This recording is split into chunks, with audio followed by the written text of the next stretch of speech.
Vamos a hacer juntos un ejercicio para introducirnos en lo que es justamente armar la introducción de un proyecto de investigación. ¿Qué vamos a hacer? Vamos a desarmar una introducción. Vamos a analizar juntos un ejemplo del grupo Las Chicas Feministas, que es uno de los ejemplos que están subidos al aula virtual. Es el ejemplo de un proyecto ya terminado, es decir, un proyecto completo del año 2019. ¿Qué vamos a hacer? Vamos a aprovechar este ejemplo para ver cuáles son las partes de la introducción, ¿sí? Cómo está estructurada y las formas de citar, de hacer definiciones y de incorporar evidencia empírica a partir de artículos empíricos, justamente. Esto es un ejercicio de metateoría, es decir, no leemos la introducción prestando atención al contenido como si estudiáramos un texto, sino que nos abstraemos para poder analizar sus características y aprender de eso, tanto de los aciertos como de lo que quizás necesite mejores. Solamente para recordar, una introducción requiere tres componentes principales. Necesitamos, en toda introducción de un proyecto de investigación, necesitamos definiciones de cada una de las variables. Es muy importante que se entienda de qué estamos hablando cuando hablamos de cada una de las variables. Es muy importante también ir construyendo esto que hemos hablado varias veces de qué se sabe sobre el tema, es decir, los antecedentes empíricos, también de cada variable y si lográramos encontrar de posibles relaciones entre las variables. Y por último, la introducción ya tiene que llevarnos a entender cuál es la relevancia de hacernos la pregunta de investigación que vamos a proponer.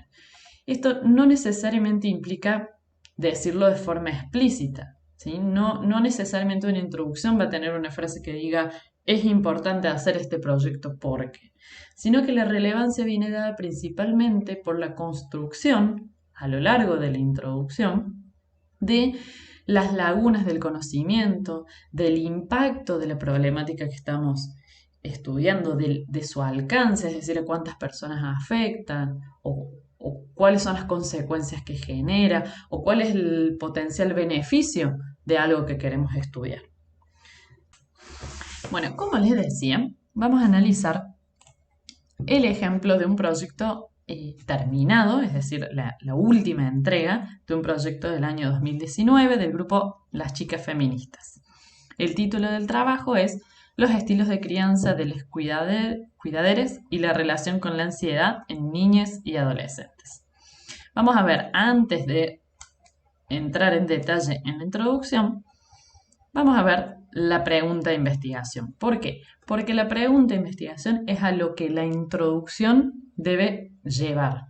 ¿Sí? La introducción podemos pensarla como un caminito que nos va conduciendo despacio, de forma gradual, hacia la pregunta de investigación. Algo que solemos decir es que la pregunta de investigación, cuando llegamos a ella, luego de leer la introducción, debe caer de maduro, debe ser como algo casi obvio a preguntarse gracias a todo lo que se trabajó en la introducción. Entonces, en este trabajo la pregunta de investigación es, ¿existe relación entre los estilos de crianza de los cuidadores con los niveles de ansiedad en niñas y adolescentes durante la estadía en instituciones de acogimiento en Córdoba en el año 2019? Entonces tenemos una pregunta de investigación que busca examinar relación entre variables. Tiene dos variables. Una de esas variables que vamos a considerar independiente es la variable estilos de crianza de los cuidaderes. Y la variable que vamos a considerar dependiente es niveles de ansiedad en niñas y adolescentes. El contexto son instituciones de acogimiento de Córdoba en el año 2019 y la población en estudio son justamente las niñas y adolescentes que están en instituciones de acogimiento en Córdoba en el año 2019. Bien, vamos a aprovechar para revisar los objetivos y luego pasamos a la introducción. Los objetivos tenemos. El objetivo general es exactamente igual a la pregunta de investigación, pero planteado como afirmación. Y los objetivos específicos son 3. Recordemos que este objetivo, esta pregunta de investigación, trabaja con 2 variables. Entonces tenemos un primer objetivo descriptivo, enfocado en una de las variables, que plantea evaluar los estilos de crianza de los cuidadores en niñas y adolescentes durante la estadía en instituciones de acogimiento. Si es una variable descriptiva, simplemente contarnos, luego de tomar los datos, que es una tarea, no es un objetivo en sí, contarnos qué estilos de crianza hay,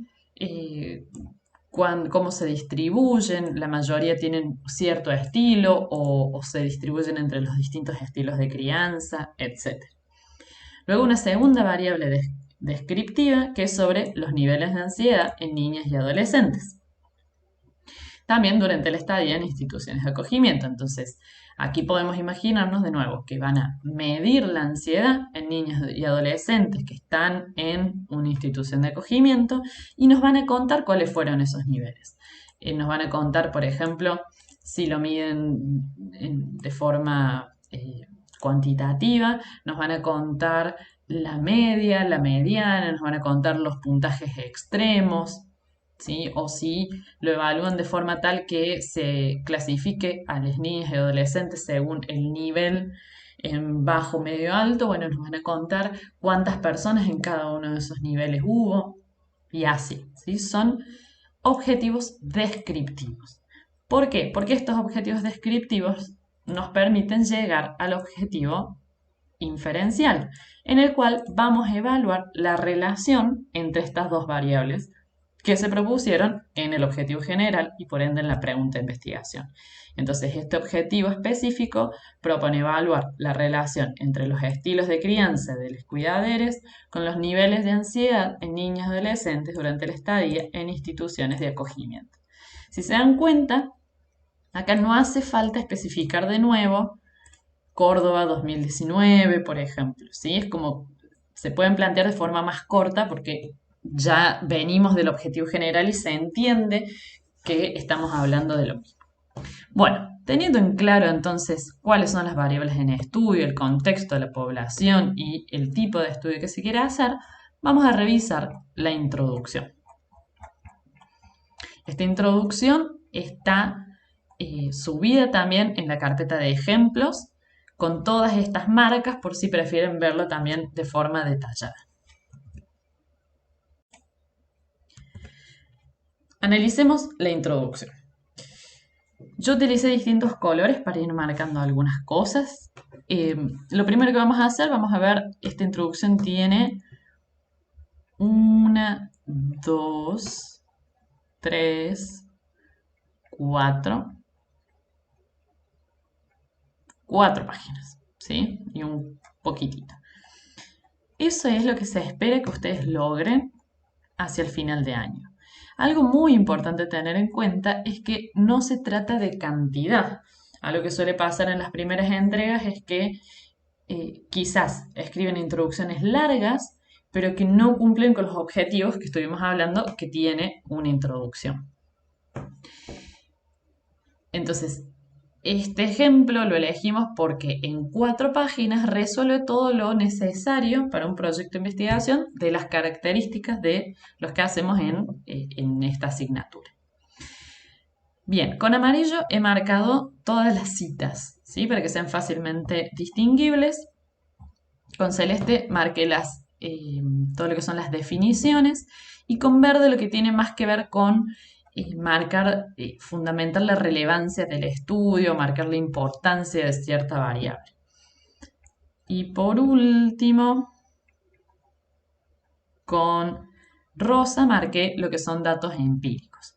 Algo a tener en cuenta en este ejemplo es que se trata de un estudio en el cual realmente había muy pocos datos empíricos.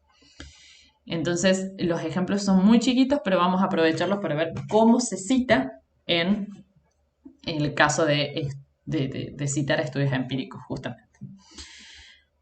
Bien, esta introducción parte hablando de el concepto de familia lo que hace es introducir a partir de, hacen una cita indirecta, es decir, aquí claramente leyeron a María Eugenia Guerrini, que cita a Antonio Donini, que es quien hace esta definición. Y eso lo dejan claro en la forma en que escriben. ¿Sí? Cuando leemos este párrafo, entendemos claramente que las personas de este grupo no leyeron a Antonio Donini.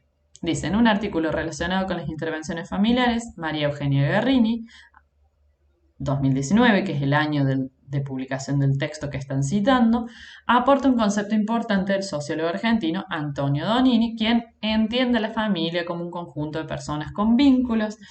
Bien, ¿sí? Definen el concepto familia. Luego siguen diciendo, siguiendo los aportes de Paco Cayo y Quispe Mamani, 2018, el contexto familiar es el principal resguardo que tienen las niñas durante los primeros años de vida. Los adultos son los principales responsables de la crianza de sus hijos, cumpliendo un rol biológico, brindando apoyo psicológico, educativo, económico y social. ¿Qué están haciendo acá?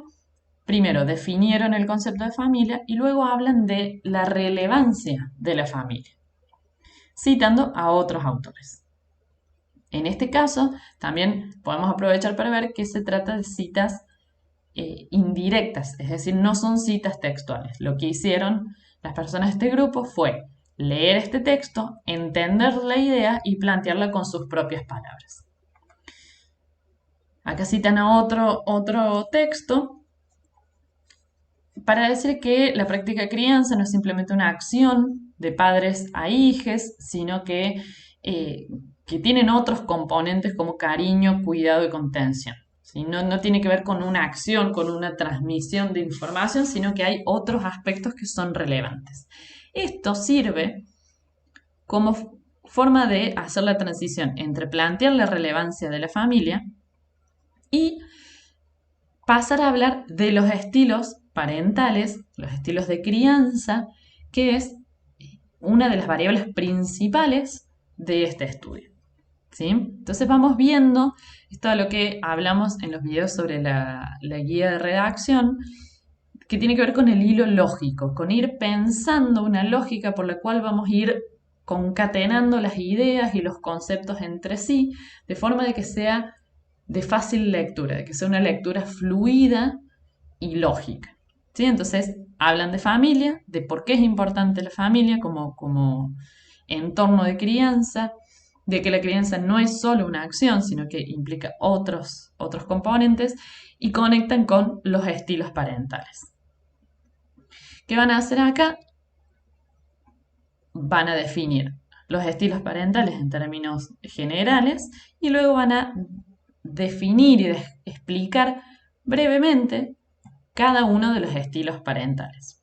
Arrancan con el estilo autoritario, fíjense que le dedican un párrafo nada más. Podría ser 2 párrafos, pero esto lo remarco también para que no nos quedemos con la idea de que necesitamos describir muchísimo. Lo más importante es identificar cuál es la información relevante, cuál es la información que hace falta para que podamos entender el concepto, para que podamos entender la variable y para que podamos apreciar su relevancia, su importancia. Entonces, le dedican un párrafo al estilo autoritario, un párrafo al estilo permisivo y luego está el estilo democrático. Acá yo esto lo marqué, ya se los cuento, porque es otra forma de cita. Y algo que también me interesa remarcar es que estos 3 estilos, el estilo autoritario, el permisivo y el democrático, son 3 estilos que están contenidos en la obra de este autor, que es Baumried. No sé bien cómo se pronunciará. Pero las personas de este grupo encontraron que hay otros autores que plantean el estilo negligente y les pareció relevante. Esto también es importante remarcarlo porque no significa que si nos basamos en un autor no podamos salirnos de ahí. Si encontramos información que excede a la propuesta de esa persona, pero nos parece relevante, podemos también incluirla. Entonces, Aquí las personas de este grupo agregan el estilo negligente, explican que son basados en otros autores y de nuevo explican a qué se refiere este estilo. Acá volvemos a esto que les quería mostrar, que es la cita indirecta. Aquí es parecido a lo que hablábamos al inicio. Las personas de este grupo leyeron a estos autores, a Paco Cayo y Quispe Mamani, que citan a Baumritt. Entonces, citando de esta forma, queda claro. Cuando nosotros leemos este texto, entendemos que las personas de este grupo leyeron este texto y no leyeron este. ¿Sí? ¿Esto por qué es importante? Porque significa que estamos confiando en la interpretación de las chicas feministas, que las chicas feministas hicieron sobre Paco Cayo y Quispe Mamani, que a su vez interpretaron lo que dijo Baumritt. Lo ideal siempre es acceder al texto principal, es decir, en este caso el texto de Baumritt. Ahora, si no es posible acceder, entonces hacemos citas indirectas y lo marcamos, hacemos que sea evidente que es una cita indirecta. Entonces, si una persona tiene duda, lo primero que va a hacer va a ser buscar el texto de Paco Cayo y Quispe Mamani para ver qué dijeron sobre Baumritt y si aún así tienen dudas o por alguna razón lo consideran pertinente, buscarán este texto. ¿Sí? Pero siempre que hagamos citas indirectas, tiene que quedar claro que fue ese tipo de cita, es decir, que no accedimos a la fuente primaria. Y a su vez, aprovecho para remarcar que lo ideal es tener el menor número posible de este tipo de citas. ¿Sí? Lo ideal es tener más que nada citas de primera mano, por lo mismo que decíamos recién, porque es la interpretación que ustedes van a hacer sobre el texto y no la interpretación de la interpretación de la interpretación. ¿Sí? Entonces es más confiable, es más fácil tener seguridad sobre lo que estamos diciendo. Bien, entonces habíamos llegado hasta acá al estilo negligente, que es este estilo que agregan en base a otros autores. Y acá terminan de describir los tipos de estilos de crianza y pasan a hablar, siguen citando a Baumritt, pero a partir de otro texto, ¿sí? Ya no de Quispe Mamani, sino de estos autores. Y acá de nuevo aprovechan para hablar de seguir como hablando de la relevancia de los estilos, porque tienen una gran influencia en la formación de la personalidad y porque tienen también influencia en lo que tiene que ver con la defensa y garantía de los derechos de las niñas y adolescentes. ¿Sí? Entonces, de nuevo, están marcando relevancia y como decíamos al inicio, no le están diciendo de forma explícita. No están diciendo esto es importante porque, sino que al decir esto nos están mostrando que es importante. Los estilos adoptados por los padres tienen una gran influencia en la formación de la personalidad de sus hijos. Cuando nosotros leemos esa frase, decimos, wow, qué importantes son los estilos de crianza. Y eso suma relevancia al proyecto que estudia estilos de crianza. Acá, bueno, como decíamos, también marcan relevancia del tema. Luego siguen explicando que, según Ballesteros, muchas veces el núcleo familiar no es un lugar apto para el crecimiento y maduración de las niñas, debido a que hay una falla entre las demandas y las respuestas. Entonces, acá que están planteando que esto con lo que iniciaron, que es el concepto de familia y la relevancia de la familia como lugar de formación, de contención y de cariño, no siempre se da. Que a veces el núcleo familiar no es apto para cumplir ese rol. Esto, sabiendo cuál es la pregunta de investigación, podemos imaginarnos hacia dónde va. Va hacia contarnos que muchas niñas y adolescentes terminan son acogidos justamente por instituciones de acogimiento. Algo que yo marqué aquí para tener en cuenta es las chicas feministas agregan la frase que dice, también la carencia de recursos económicos es uno de los motivos que lleva al trabajo infantil en donde son expuestos a circunstancias de riesgo. Yo taché esa oración porque en realidad esa oración no es relevante para lo que están planteando. Es una oración que en realidad les quedó de las entregas anteriores porque en algún momento iban a trabajar sobre trabajo infantil y les quedó, pero si nos ponemos a pensar en lo que hace a la temática, el trabajo infantil es súper importante como tema de estudio, pero para este proyecto no suma, y mucho menos una oración suelta que no, que parece un poco colgada, ¿no? Es como está un poco inconexa con el resto del texto. Pero bueno, venían hablando de que muchas veces el entorno familiar no es apto. Entonces, ¿qué hacen? Conectan eso con que muchas niñas víctimas de situaciones de violencia en el hogar presentaban ansiedad, problemas de atención, depresión y somatización. ¿Para qué sirve decir esto? Para decir que esto, ¿sí? Cuando la familia no logra cumplir con los requisitos de crianza, genera estas consecuencias, que son consecuencias que consideramos negativas. ¿Sí? Las niñas, y eso les sirve para conectarlo con el por qué se han creado las instituciones de acogimiento. ¿Sí? Si la familia no está logrando cumplir el rol y eso genera consecuencias negativas, entonces los niños y adolescentes son enviados a instituciones de acogimiento buscando brindarles mayor estabilidad y bienestar.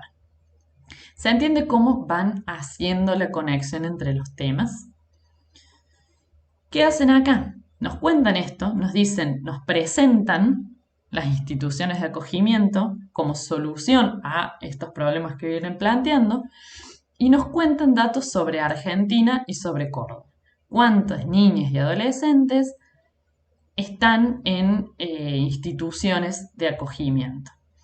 Esto también, además de que son datos empíricos, me parece importante marcarlo porque no salen de un artículo científico, sino que salen de datos de portales, por ejemplo, de la provincia de Córdoba o de informes de UNICEF.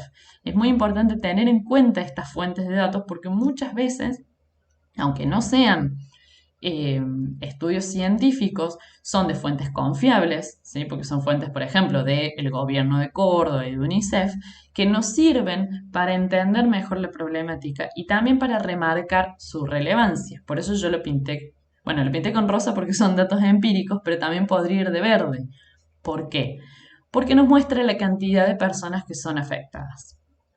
¿Sí? 9.096 niños y adolescentes están sin cuidados parentales en Argentina, y en la provincia de Córdoba 565 están en instituciones de acogimiento. Eso también son formas de marcar la relevancia de un estudio, que es lo que decimos antes. La cantidad de personas afectadas nos puede decir como, wow, necesitamos enfocarnos en este problema porque afecta a muchas personas. También podría pasar que un problema que estudiamos no afecte a tantas personas, que la importancia, la relevancia del estudio no vaya por la cantidad de personas, sino por las consecuencias que tiene. Quizás afecta a pocas personas, pero tiene consecuencias muy graves. Si nosotros podríamos decir, bueno, 565 para la cantidad de niñas que hay en Córdoba es un porcentaje bajo, pero son personas que no están teniendo sus derechos cubiertos, que tienen, como nos dice acá, niveles altos de ansiedad, problemas de atención, depresión. Entonces, para mí es un número alto, pero si alguien lo considerara bajo en comparación con otras cifras, de todos modos el proyecto es relevante porque está marcando las consecuencias que tiene en las niñas estas problemáticas. Luego de presentar estos datos, siguen diciendo, en base a este autor o autora, que adolescentes que ingresaron a un hogar que se estudió, aparentemente esto da la sensación que fue un estudio de caso, presentaban tristeza y depresión, 15 tenían ansiedad y 12 manifestaban ira y hostilidad. Algo que falta aquí, que yo no lo marqué, pero aprovecho para señalarlo ahora, es saber la cantidad de niñas que se estudiaron. Si se estudiaron 20 niñas, por ejemplo, y 18 tenían tristeza y depresión, es altísimo. Ahora, si se estudiaron 100 niñas y 18 tenían tristeza y depresión, sigue siendo importante, sigue siendo algo a considerar, pero el impacto es menor. ¿Sí? Tener en cuenta siempre que los datos tienen que presentarse con alguna forma que nos permite interpretarlos, ¿sí? Porque 18 niñas es un montón en sí mismo. Pensar que hay 18 niñas con tristeza y depresión es mucho, pero no nos permite interpretar qué significa ese 18 en el contexto del estudio citado y en el contexto de la problemática en general. Bien, esto, ¿para qué lo usan? Para contarnos que esto refleja la inestabilidad psíquica con la que ingresan las niñas a las instituciones, es decir, que ya venía de antes, ya nos fueron contando acá, ¿sí?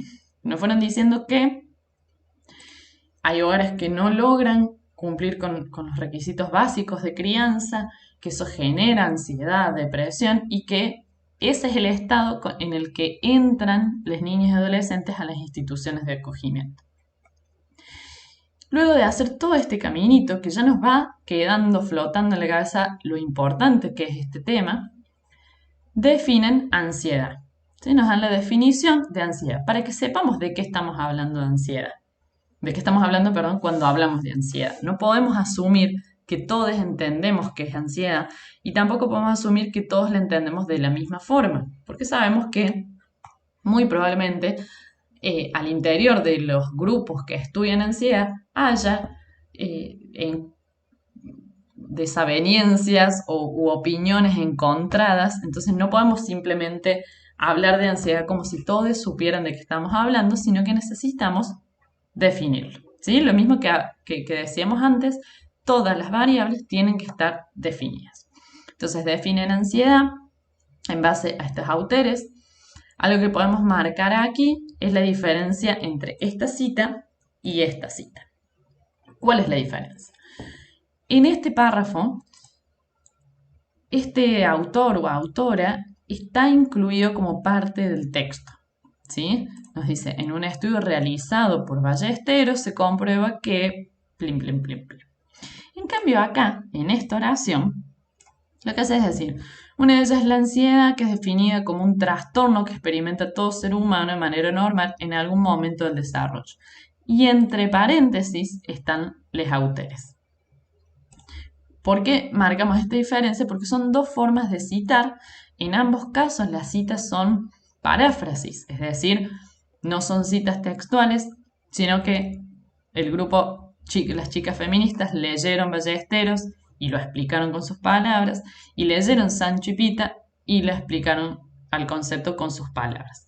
Pero en este caso, Ballesteros está incluido como parte del texto, o sea, es algo que se lee como parte de la oración y en este caso está completamente entre paréntesis. Las dos formas de cita son válidas, muchas veces tiene que ver la decisión de cuál usar con la forma en que estamos redactando, la relevancia que le queremos dar a los autores y el estilo general de redacción. Tranquilamente podrían haber dicho, según Sancho y Pita, paréntesis, 2005, cierra paréntesis, la ansiedad es definida como un trastorno, ¿sí? Tranquilamente se podría haber hecho eso y hubiera estado bien. En este caso prefirieron hablar de la ansiedad excluyendo a los autores como parte importante de la oración. Acá vuelven a citar. Muchas veces, si se ponen a los autores por fuera, es más fácil explicar todo sin necesitar citar dos veces en el mismo párrafo. Pero lo que les digo siempre es que ante la duda es preferible que citen de más y no de menos, porque si citan de menos se considera plagio. ¿Sí? Entonces, ante la duda citar de más y en todo caso les iremos indicando cómo ir acomodando las citas porque citar demasiado entorpece la lectura. ¿Sí? Pero es algo que vamos a ir trabajando. Bien, y acá entonces hablan de la ansiedad, la definición de ansiedad, y conectan con las instituciones de acogimiento, ya para darles un lugar más prominente en la introducción, es decir, empiezan a definir qué son las instituciones de acogimiento y cuáles son sus roles. Acá, antes, lo que habían hecho era simplemente mencionarlas, decir que las niñas y adolescentes son trasladadas a instituciones de acogimiento, pero se concentraron primero en presentarnos los datos y el estado en el que entran las niñas y adolescentes a esas instituciones de acogimiento. Acá entonces pasan a definir qué son las instituciones de acogimiento, que es algo muy importante porque es parte de la pregunta de investigación, es el contexto en el cual se van a hacer la pregunta de investigación y también tiene que ver con la relevancia, como vamos a ver ahora en un ratito. Entonces, nos explican qué son y acá también me parece interesante mostrarles la cita textual. Vuelven a citar a Paco Cayo y Quispe Mamani, ponen 2 puntos y como esta cita textual es un poquito más larga, tiene más de 40 palabras, se pone en este formato y se incluye el número de página. De esta forma, cuando nosotros leemos, sabemos que se trata de una cita textual. Entonces, por más que hayan copiado textualmente las palabras, no se considera plagio porque está bien indicado que es una cita textual y de dónde salió. Ahora bien, una introducción no debería tener más de 2 o como mucho 3 citas textuales. Las citas textuales se usan únicamente cuando realmente no lo podemos explicar con nuestras palabras sin cambiarle el sentido o sin quitarle algún tipo de belleza estética. Hay cosas que están dichas de una forma tan clara, tan específica, tan bella, que lo queremos respetar. O estamos quizás citando palabras de una entrevista, por ejemplo, y en ese caso, por supuesto que necesitamos citarlas de forma textual, o por alguna razón se trata de una definición, una frase, una idea que es tan específica, tan clara, que si la explicamos con nuestras palabras, la modificamos. En esos casos, se justifica usar una cita textual, pero lo ideal es evitarlo lo más posible. Bien, están hablando, acá parafrasean un poco lo que ya presentaron y hablan de lo que son las funciones de los centros de acogimiento. Siguen citando los mismos autores y explican cómo funcionan, no porque sea tan relevante el funcionamiento de las instituciones de acogimiento, sino porque quieren marcar los distintos roles que hay. Si hay psicólogos, médicos, trabajadores sociales, madres cuidadoras. ¿Y para qué hacen esto? Para poder conectarlo con un párrafo en el cual van a desarrollar el rol de madre cuidadora. ¿Por qué? Porque este rol es fundamental en la pregunta de investigación, que se pregunta sobre les cuidaderes. Acá, si este proyecto, hubiera seguido avanzando, hubiera sido importante pulir esta diferencia entre que acá se presentan como madres cuidadoras y en la pregunta de investigación se habla de cuidaderes. Entonces, ahí se pierde un poco la coherencia, ¿sí? Pero, de todos modos, entendemos que están hablando de este rol y explican cómo es el rol, en qué consiste, cuáles son las funciones y demás. Luego vuelven a citar a Ballesteros y hablan de datos empíricos, los cuales, datos empíricos de estudios sobre instituciones de acogimiento que hablan del vínculo. O sea, es un estudio súper pertinente para este proyecto de investigación. Encuentran que Ballesteros dice que según el vínculo, el tipo de vínculo, si fue positivo, los niveles de ansiedad en comparación al ingreso, acá no sabemos bien cuánto tiempo pasó, ¿sí? Estaría bueno que nos hubieran contado un poquito más de este estudio. No sabemos cuánto tiempo pasó entre el ingreso y que se tomaron los datos, pero aparentemente cuando el vínculo es positivo, hay una disminución de la ansiedad, en comparación a cuando el vínculo es negativo, que aparentemente también disminuye, pero menos. Esto es súper importante porque es muy pertinente para el tipo de estudio. Si bien acá solo habla de vínculos positivo y negativo, que no es lo mismo que estudian las chicas feministas, las chicas de este grupo, porque ellas se concentran en el estilo de crianza específicamente.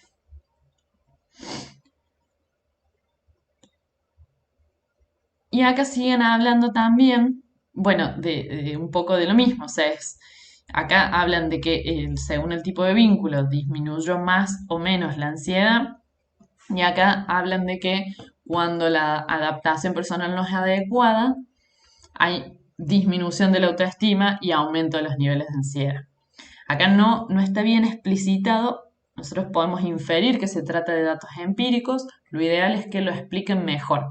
¿Sí? García Sánchez hicieron un estudio en el cual evaluaron tal cosa y encontraron que cuando la adaptación personal no es adecuada, ¿sí? Es importante explicar un poco mejor los antecedentes empíricos.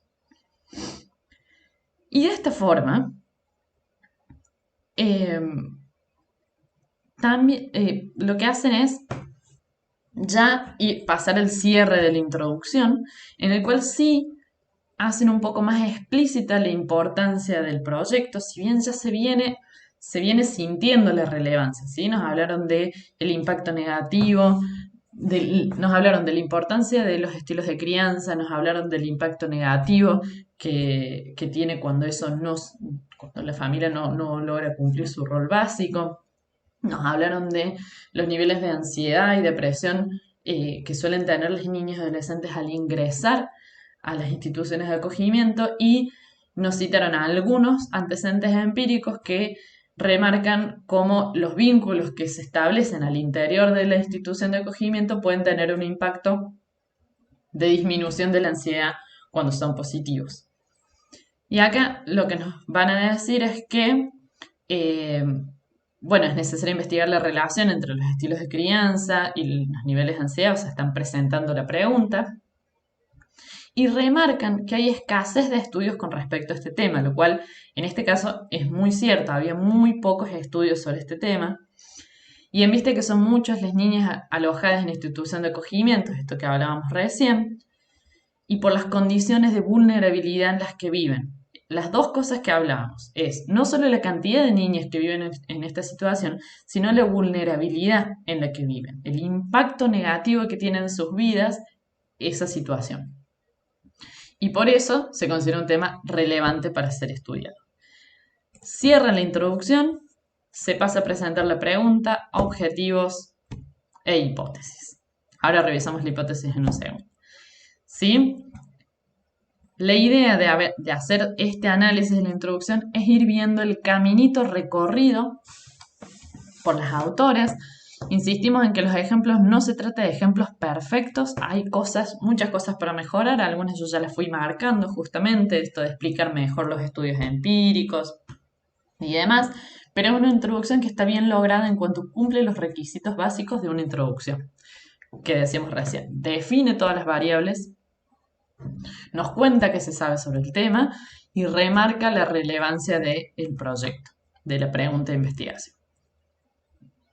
Veamos rápido la hipótesis para aprovechar que estamos aquí. Se trata de una hipótesis súper clara en la cual diferencian estilos y los posibles efectos esperados en los niveles de ansiedad. La hipótesis dice, la hipótesis de nuestro trabajo es que si los cuidadores tienen un estilo autoritario o negligente con las niñas en instituciones de acogida, los niveles de ansiedad serán mayores, pero si estos cuidadores poseen estilos democráticos, los niveles de ansiedad serán menores. Una cuestión a tener en cuenta en esta hipótesis es que falta un estilo. Las autoras presentaron 4 estilos.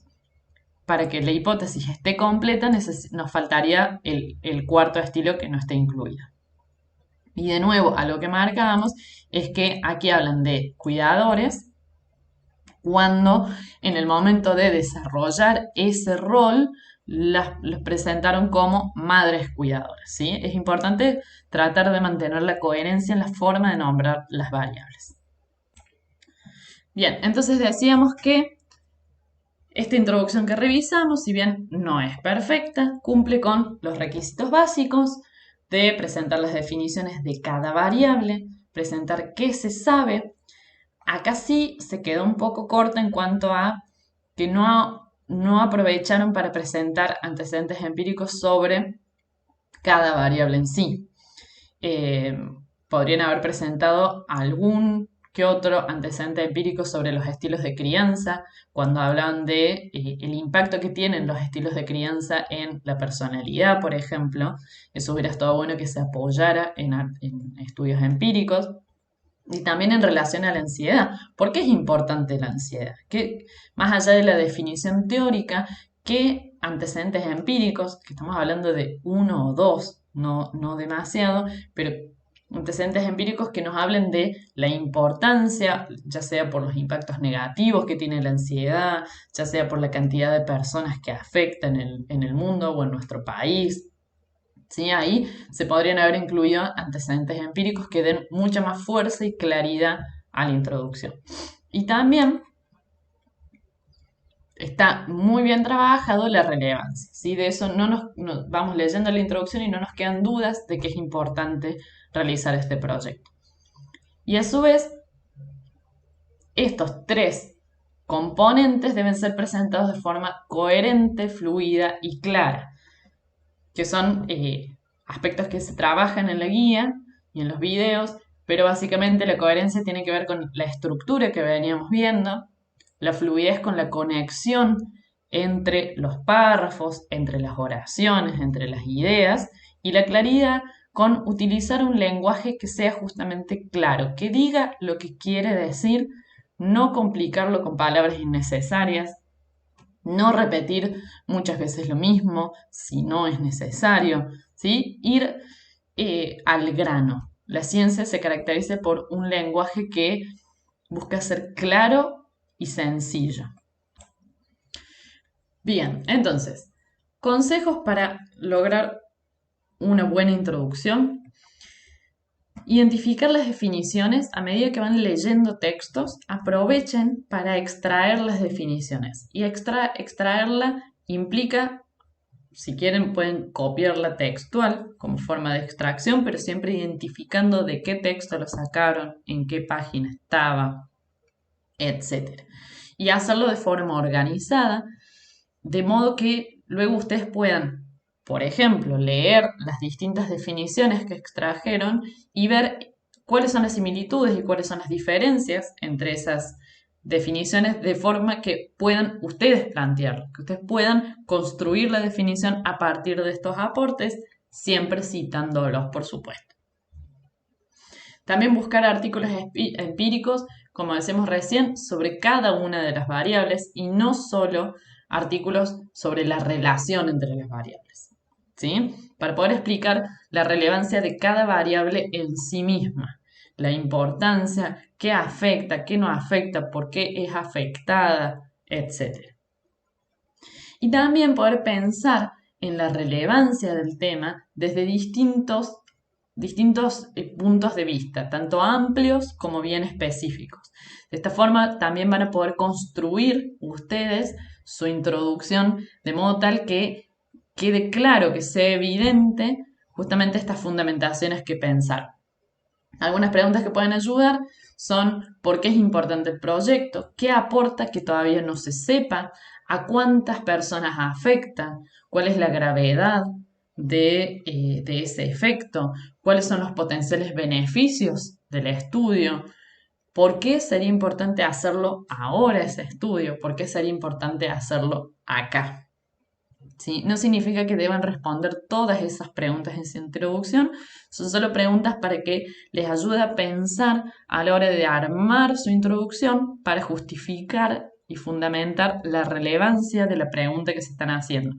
Y también para pensar, porque a veces puede pasar que se nos ocurran preguntas que nos parecen interesantes, pero si nos tomamos el tiempo de reflexionar, nos damos cuenta que no son tan relevantes, que quizás hay otras preguntas que podrían aportar más o mejor a entender esta realidad y transformarla en el caso de que eso sea posible. Bien, hasta aquí llegamos con este análisis de la introducción.